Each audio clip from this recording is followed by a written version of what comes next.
Hakuna Matata. What a wonderful phrase. Hakuna Matata.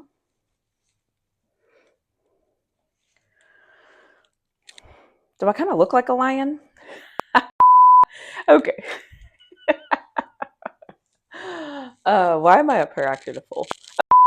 Welcome back to my channel. Forget everything you just saw, but seriously. So lately, the NCAA has decided on all these different rule changes for college football. So I wanted to talk about the 3 rules in college football that I think are going to impact the season the most and just give my thoughts on them. I do want to say I do have an honorable mention that I don't think anyone's going to be shocked by what this video is about. So let's talk about the 3 rules that I think are going to be the most important rule.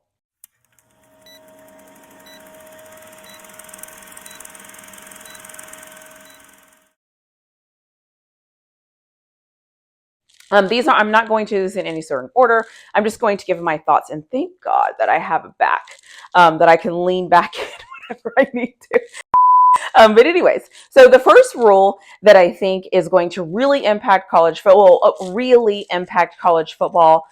this season is the 2-minute rule. So obviously, if you watch the NFL, you know that anytime you get in the second quarter and the fourth quarter, there's a 2-minute warning that happens.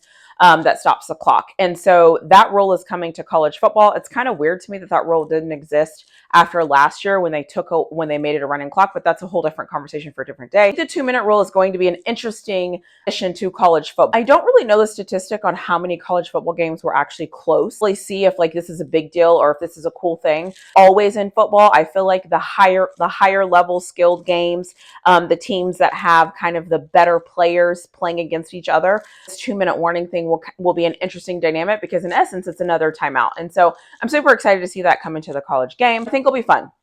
So the second rule that I find kind of interesting is the unlimited coaches. So I think the first thing that people usually gravitate to is there's going to be unlimited coaches. So now anybody can coach the kids. Anybody can do this. Anybody can do that.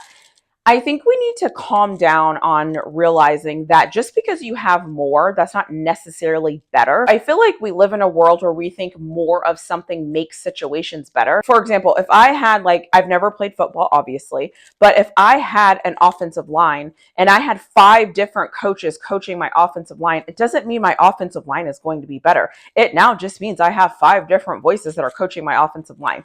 And so I want us not to focus so much on how many people can coach people. I'm a Colorado fan. I know for some reason as Colorado fans, we always jump to the best, most Hall of Fame player that can come and coach for Colorado. And I don't necessarily think that that's where the win is personally. I think the win is in the details. I think the win is bringing in an extra analyst. I think the win is having a different coach break down different types of film based on their skill set. It's more like pre-gaming or during games like that. For me, I feel like that's a really shining spot. And unfortunately, like everything else in the world, I think the bigger programs are going to benefit this better because they have a bigger budget. I don't know if you can hear anything that I'm saying. I just moved my hair away from the mic. But if this is all a wash, obviously I will start all over and re-record. But anyways, I think that the win here is that there's more people to help you break down film. I think there's more people to help you do the nuanced things that come to college football. I also think maybe some of this could be good for recruiting, but I think we need to get out of our mind always thinking about the NFL guy that you can bring back or this thing that you can do that, because I think the details really matter here. And a lot of times the most winning, the football teams that win usually have a great system in place, and they do good at the little things, the little details, the little things that they're able to pay attention to makes them great. That's why people say coaching matters.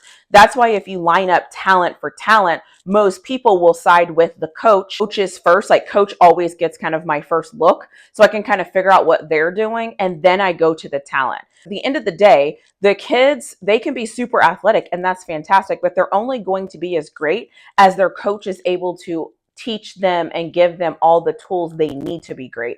For example, if I know on every second down, the quarterback always runs 1 of 3 plays or whatever, and I can get my guy prepared for that, him being coached well is going to match his talent level. You can't have good talent without good coaching, because most of the time, if good talent faces good talent, you usually go with the better coaching. And quite frankly, that's why a lot of people picked Nick Saban over Kirby Smart, because they thought he was a better coach. But that's a whole different conversation for a different day. But I just think coaching really matters when it comes to things like this. The other thing that I think is going to be really cool to see this year in college is that they're going to be able to have tablets on the sideline, and that they're going to be able to have helmet communication. So I personally think that the sideline tablet is going to be more helpful than the helmet communication for one main reason.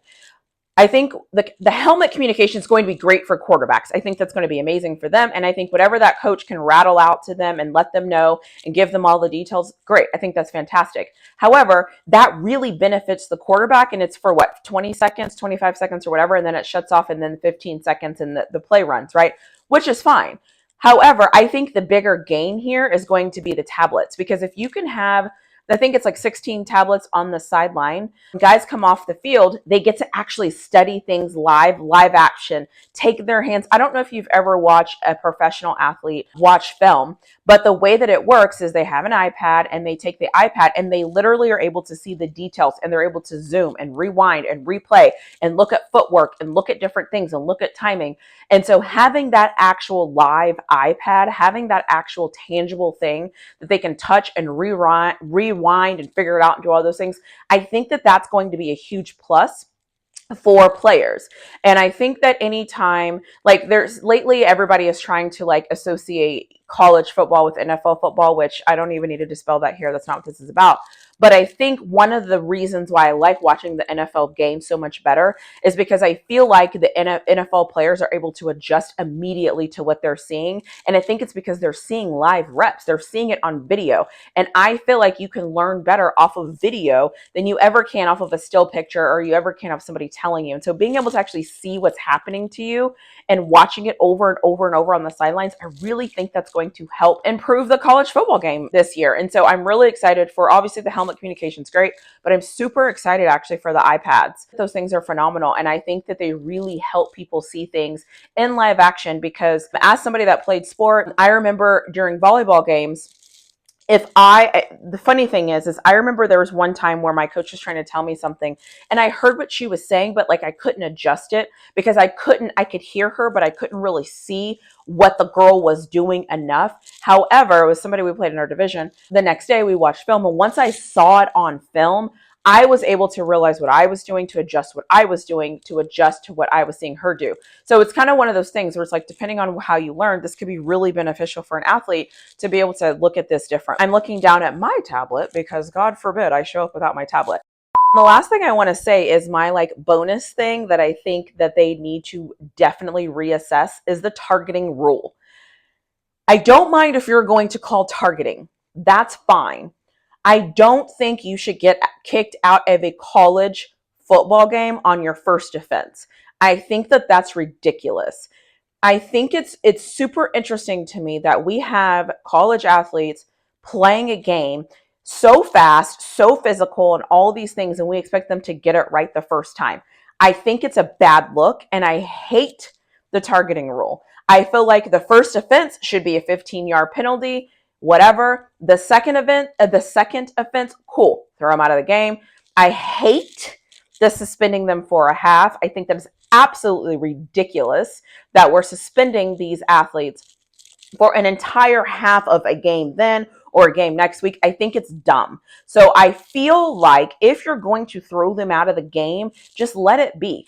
Also, like, I understand why, kind of, because player safety and all that. Like, let's be real, we don't care about player safety, but that's like the excuse that we're given. What is the purpose? My question would be to the NCAA, how does this help football when you throw out these athletes because of targeting? How does that help the game? What does that do? What does that help with? So now you've thrown out arguably one of the better players. Obviously, you've thrown out the best linebacker on the team. How does that help the game? 15-yard penalty, give him a warning. What are we doing? Now, if you give a 15-yard penalty and he does it again, and you want to throw him out of the game, I can't even argue with that because you've given him a second chance. I still think it's dumb that you're throwing him out of the game, but whatever. But if you want to throw him out of the game, I don't like the idea that not only do you get thrown out of the game, then you have to pay the consequence after it's already over for the next game. I just think the rule is dumb. I think it's a huge mistake for college football not to look at this targeting rule. Again, I will stop blabbing about this because I obviously feel passionately about this. And quite frankly, I don't get a vote. Anyways, those are the three things that the college football game will change this year. Interesting to see if the 2-minute warning even matters. I think the technology will have a great impact, so I'm super excited about that. Interested to see how we deal with this unlimited coaching and what it really means. And what I mean by that is I want to see how the top programs utilize the unlimited coaching. I want to see how the top programs are to utilize this bonus, see how much people get paid. I'm curious to see like how it's really used and who they use it for, because I'm telling you right now, I think if you could pay two really smart people that might not even know a lot about football, but two really smart people that can go in there and really dive in and really give you really good data on what you're seeing on certain teams, I really think that's the advantage. But you're obviously talking to somebody that has a PhD that I think that all those little analytical things are super important. So that's just my personal opinion. What you think in the comments below if you have any opinions about this. But